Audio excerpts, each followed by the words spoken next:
So hi guys, now this is a big issue for everybody who's got kind of a level of experience in terms of dating and daytime approach and is in a little bit of twilight world, perhaps is, had quite a lot of success but then has found a sort of a sticking point in terms of his development in this area of his life, and he wants some insights, from some magical insights, some golden nuggets of dating knowledge from yours truly, Mr. Forrest. And I've had a particularly, to move on to the topic, I've had a particularly interesting few weeks, and I want to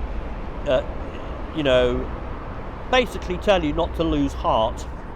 I want you to understand that you could go through these droughts, these difficult periods, where the universe seems to be particularly testing you, and what happens, the events that happen in your life in this area, just seem to kind of, rather than solve or cure the problem, and you thought you were already pretty talented and skilled in this area, are actually kind of pile driving home some wrong ideas you've got about yourself, some obstacles, some negative thinking, that sort of thing. And what I've discovered for myself, my sort of current sticking point, is being able to sort of segue from successful approach, successful dates, successful dating kind of sequence, back to my place, back in the bedroom. All of that's fine and good, but there is this additional kind of sticking point which is infuriating me, which I thought I'd got down back in the day, but although I'd got every other area of these skills down, I hadn't got this skill properly down. And here's the interesting thing: you become kind of a hostage to your success, because you don't want to change, you don't want to be humble, you don't want to admit there's something you still need to learn about this stuff. Better to have obviously the mindset that life is just a process of deepening your knowledge, but that knowledge will never arrive at a sort of destination where you know everything. And I think that's quite a compassionate way of looking at the world and looking at your dating life, is that you're not better or worse than anybody else. You're just on a different stage of the journey. I mean, you wouldn't kind of be superior about a kid who was 11, who just started, training as an athlete. You wouldn't criticize them because, they couldn't yet throw a javelin, 100 meters, and you could. And you would see that actually there are other guys who are more experienced than you that can throw the javelin 130 meters. That 11-year-old kid has got certain skills that he needs to work in, go down to the gym, build up muscle, get older, compete, etc., etc. You, throwing the 100 meters, may have a whole different sort of more subtle sets of challenges, which is actually, how do I get onto the podium? I've actually got a bit of an inner game issue. There's one competitor who keeps beating me in the final round. You know what I mean? You've got a different set of problems depending upon where you are in the journey towards acquiring skills in any area of life.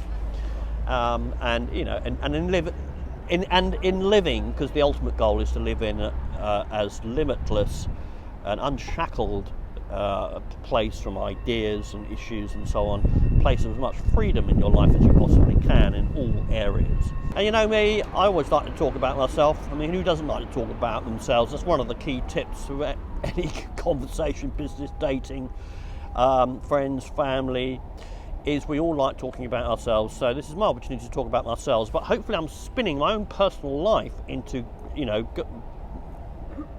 actual real practical knowledge for you. Because I don't like talking about anything that I haven't experienced myself, and that's why I like to witter on and tell you the stories, as well as the fact that they're actually really good stories as well.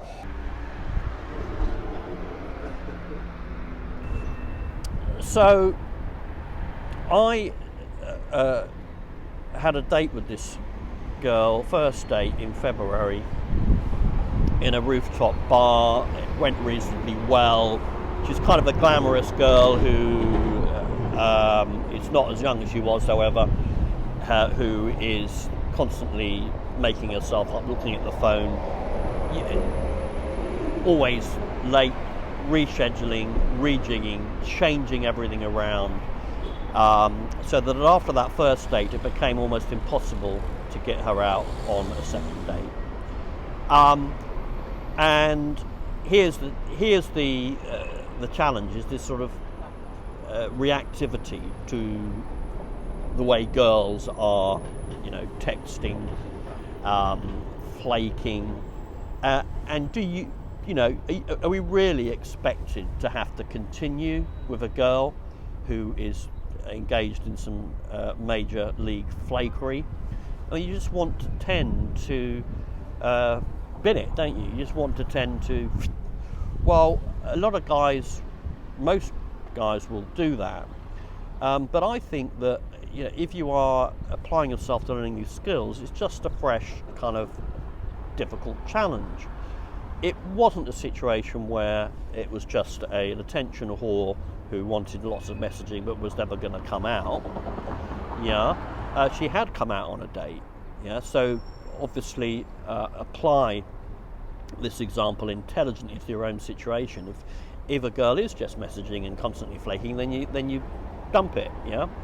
But if a girl is been out but then is doing things like engaged in flakery, I mean major league flakery, like an hour before the date, I'm not feeling well, can we do it tomorrow,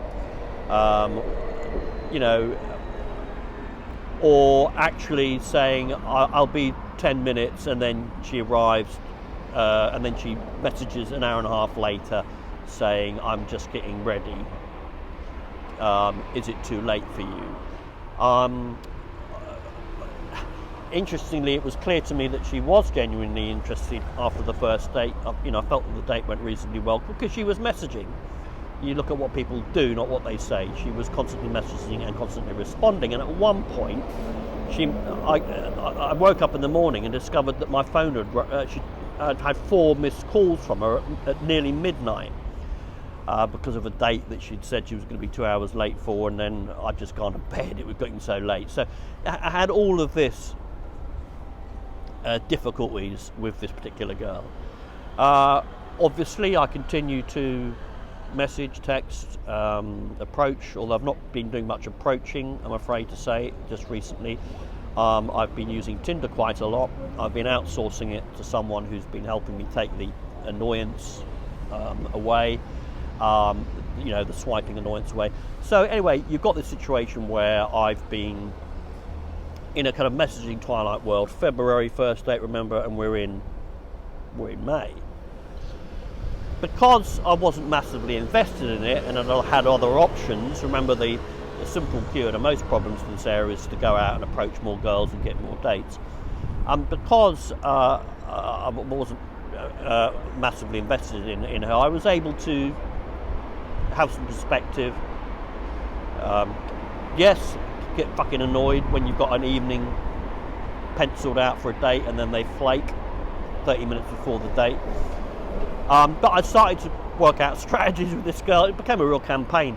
I started to decide that I started to make sure I had something else that I was doing, because it was so likely that she would flake. So I hadn't wasted any time. I was going to do my Polish homework, and I sat down and did my Polish homework.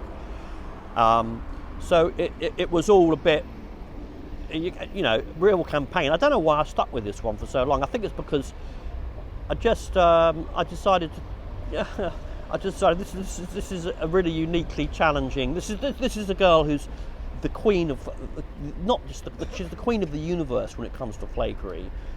She is head and shoulders above everybody else. I mean, and yet she's clearly interested because she's calling me at 12 o'clock at night. What's going on with this girl? I started to wonder whether she wasn't an escort. Anyway, so I decided to not be very gentlemanly, and to play out her own game. So I went for a trip to the UK, and I said, I can't meet you for a few weeks. She pinged me, are you free on Sunday? And pinged her a couple of times and ignored her, got back and scheduled a date for the evening of my arrival back from a UK trip. And then I promptly flaked on her when it was all set up. Said, oh, I'm just terribly tired, let's do it another time. I've just come back from a long trip and you're a little bit late.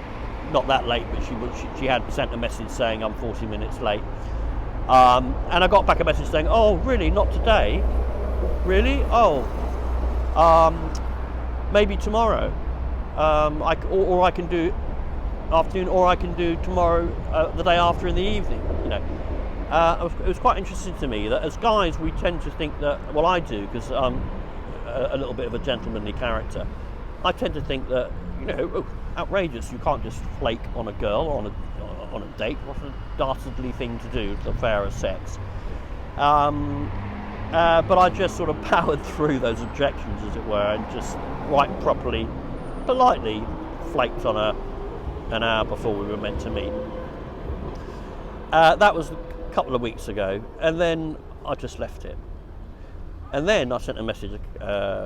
I then decided on a strategy, and this is quite a good strategy for the girls in this situation, which was to try and be super spontaneous and get her out on the day, or near as damn it, because clearly trying to schedule anything was pointless. So I messaged her a date request, and I went large. And this is a trick that I encourage you to make if you're an experienced day gamer and you're having troubles with the girl who perhaps you've been out on 1 or 2 dates with. Nothing much has happened. There was no kissing that had happened with this girl on the first date. We just got on very well. A little bit of physical contact at the bar, but nothing major. And this is a Tom Torero trick, is to just go large. Invite her out for a trip to Istanbul for the weekend. So I've been, I discovered a couple of, I'm interested in exploring Poland, and make it something that you want to do. I discovered a couple of interesting Airbnb, like, you know, these special, unique Airbnb locations that they proactively advertise to you when you're on Airbnb. There's got some really tremendous little country, you know, huts, houses by the lake, that sort of thing. So I just sent her a message and saying, look, let's meet. Look, you know, us two trying to get together is like trying to, you know, bring two mountains together. I said, I'll tell you what, let's meet for a cup of tea Saturday afternoon and plan a trip, because I want to take you away for a proper adventure in the country over a long weekend. Boom. She was immediately responsive and we met up. So, and you know, amazingly, she did turn up 2 hours late. But as I say, by now I've scheduled my day such that I'd even forgotten that I had a date yesterday afternoon with her, because I was just doing other work. If I get a phone call from her saying she's on her way, then I'll drop my work and go out. So it was a Sunday afternoon, and yeah, she showed up. I had to get a taxi to bring her around to my place. Well, the cafe underneath my flat. She was doled up. As is so often the case, it was hard work at the beginning. Hadn't seen each other for a long time. She's absolutely my physical type, brunette, a little bit voluptuous, not as skinny as a stick insect, and you know, someone very physically attracted to. We're very different, but to hell with it. I kind of imagine she probably works in a beauty consultant as a receptionist or something like that. Totally random, and I've never actually probed her job description. No, I didn't yesterday. Anyway, gave a little when I said to her that we were going out somewhere. She said, she suggested another location. I said, fine, we'll go. I phoned her and said, where would you want to go? And she gave me the name of a restaurant.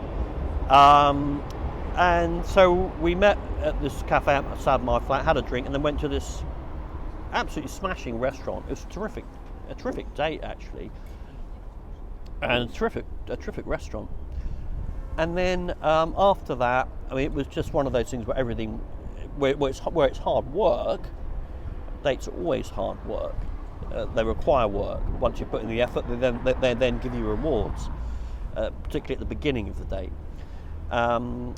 In my case, the hard work that needed to happen was to shut the fuck up and actually listen to her, to be comfortable with awkward silences. So on the drive there and much of the drive back, I said pretty much nothing.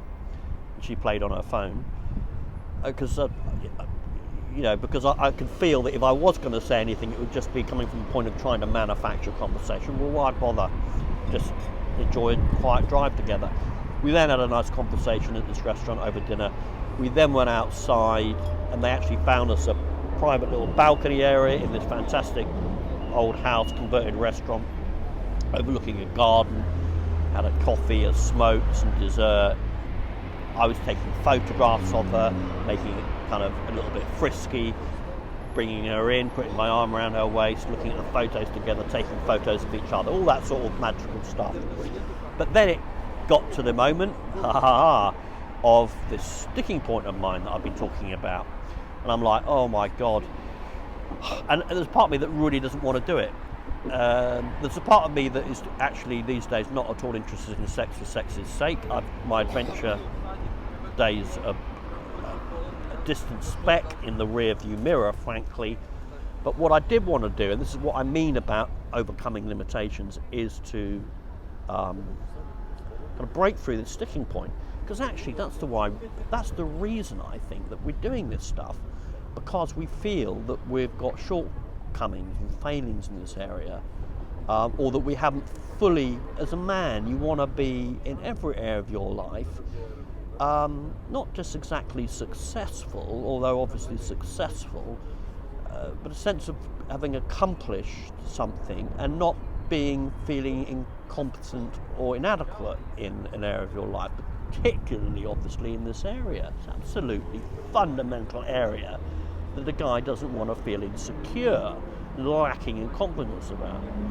But as I say, even a guy who's experienced often faces different challenges, more inner types challenges.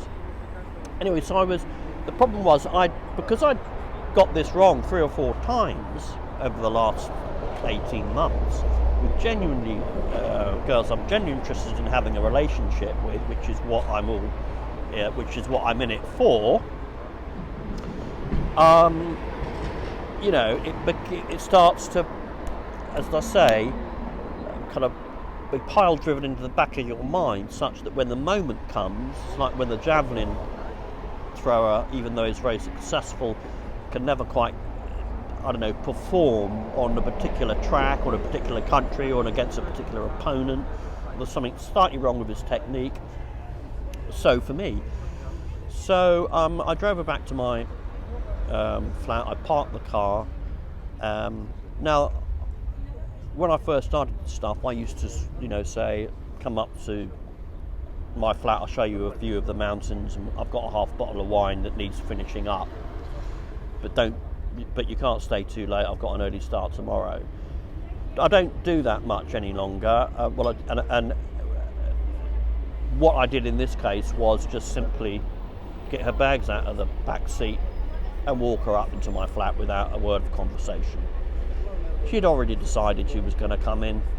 I didn't need to play some game. Then the bugbears presented themselves, the bugbears of the past, where I'd been in this situation before. We're sitting on the sofa. She's playing on her phone.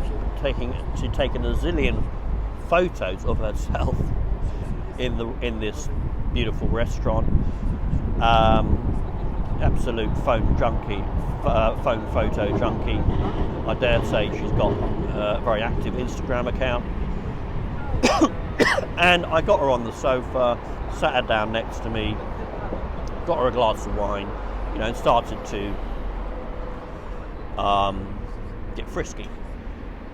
But actually, it just felt a bit me pushing too hard, and actually, in the end, it was just a case of us going through all the photographs and me letting her be the self-absorbed narcissist that girls can sometimes be, going through the photographs, sending her ones that I'd taken with my phone, selecting the nice ones, telling her what I thought was great, blah blah blah blah blah. But then it felt like, what next? Where is this going, Alex? It's 9 o'clock on a Sunday evening.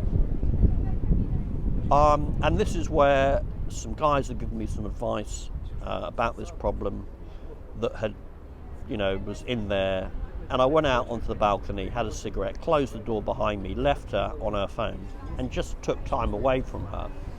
Reflected on what I was going to do or not do. And pretty much the advice to myself was do nothing and actually roll off a bit. Yeah? You've pushed a bit on the sofa, roll off a bit. And so I went back, and I've got an old granddad chair. It's a terrible old chair. Tom used to hate it when he was staying with me. I've still kept it in his memory. Because once a girl sits in the granddad chair, you're never getting her out of it. And only one person, it only takes one person. Anyway, I'd moved her onto the main sofa. I then went and sat on the granddaddy chair myself. Like, I was not at all interested in taking it further forward. And I got at my phone and I started to play on my phone and go through all my photographs and get rid of the old ones and delete ones that I didn't want. And eventually, after a few minutes, she popped up. She stood up and she went, "Oh, what are you doing?" And then she said, and I ignored her. And then she said, and she wandered around the room. And then she said, I've got to go and see my friend. And then she started to give me this explanation about her friend had just messaged her, which she had, and is going through a breakup or problem in their relationship, and she's sent out a distress call, and so I've got to go, she said. And I'm like, I jumped up from my chair and said, no worries, absolutely great. And I walked over to her and I just pulled her in like that and looked her in the eye and kissed her. And then we made out, and I said, look, absolutely, go and look after your friend, absolutely. We can hook up another time, there's plenty of time. The best wines are drunk slowly, I said, or some nonsense like that. And then actually, because I could feel that she was responsive, having it being kind of quite awkward to move things forward on the sofa, suddenly she was kind of she'd yielded and she was responsive. And then I actually just tiptoed her back onto the bed, and she laughed out loud and threw her on the bed and then jumped on top of her. We then, well, no, we didn't, just to clarify. Because, to be honest with you guys, as I say, my adventure days are over. This is the key takeaway. I just wanted to know that I had got through this sticking point. I just wanted to know that I could deal with going from taking things to the bedroom. Once we were in the bedroom, and she did actually have this genuine excuse of a friend that had sent out an SOS. Even so, I could have probably acted quite quickly. I didn't want it, quite frankly, and so we fooled around a bit. She was very compliant, but I said, look, you got to go look after your friend, and she said, oh yeah, maybe I can come back after I've seen my friend. It was like 10 o'clock by that point. I'm like, really? I'm an early bird. I didn't like the idea of my Monday being ruined. Now, some guys listening to this may say, oh, and I can hear the ghost of Tom Torero saying, oh, what? You, oh my God, you didn't take it forward? You didn't have sex? Are you crazy? The window was open and you didn't jump through? Well, in this case, I felt that been there, done that, thanks Tom. I had jumped through the window, I had moved things forward into the bedroom, onto the bed, and it was there for the taking if I had wanted to take it. I don't know whether I'm hugely interested in a long-term relationship with this girl. I'm enjoying her company, I'm enjoying having fun with her, and you know what? Once you have sex, you start to form a bond with a girl, and if you really don't, and she starts to form a bond for you, and if really you're not totally compatible, then it's just a world of aggro, extricating yourself from a relationship that you never really wanted to get into in the first place, but your dick was doing the talking. Real big epiphany for me because, you know, I put a lot of guys in this area, and Tom in particular, on a pedestal at times. His philosophy was sex now, and then you decide whether you want a relationship afterwards. I am not disagreeing with that, but I am qualifying that or nuancing that by saying not necessarily. There's no absolute rules about these things, and quite frankly, the most important thing is for you as a guy to come away feeling that you are on top of the situation, if you forgive the pun. And I felt on top, and for reasons that are kind of not really relevant, I decided to not go all the way, because I'm not this spring chicken adventuring guy who wants to get up, knock up his notches on the bedpost. Yeah. Okay. So thanks for tuning in. Hopefully you've been listening and watching me rather than her, but I have a horrible suspicion that most of this vlog gone straight over your head, in which case you can just watch it all over again, or indeed you can turn off the video and just listen to my dulcet tones. For me, it's all about this kind of cardinal philosophy in life, which is a man doesn't want to feel limited. And if he's got a sticking points in any area of his life, especially in this area, he's got to figure it out and then take action to fix it. Hope you found that useful. I'm particularly talking to the older guys here, because what is so fascinating is the problems as I get older almost seem like less to do with age and more to do with aged thinking,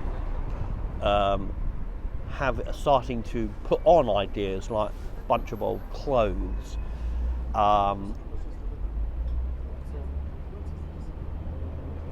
that it's nothing to do with the physical side of your with your physical health, what shape you're in, how many revolutions of the sun the planet's made since you were born. You know what I mean? It's nothing to do with that. It's keeping your mind young.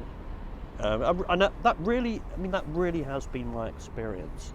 The challenges that I've had in the last 3 years, it has nothing, strangely, to do with age. And I was talking to some buddies the other night on Friday, we were saying that probably a third of girls are really into older men.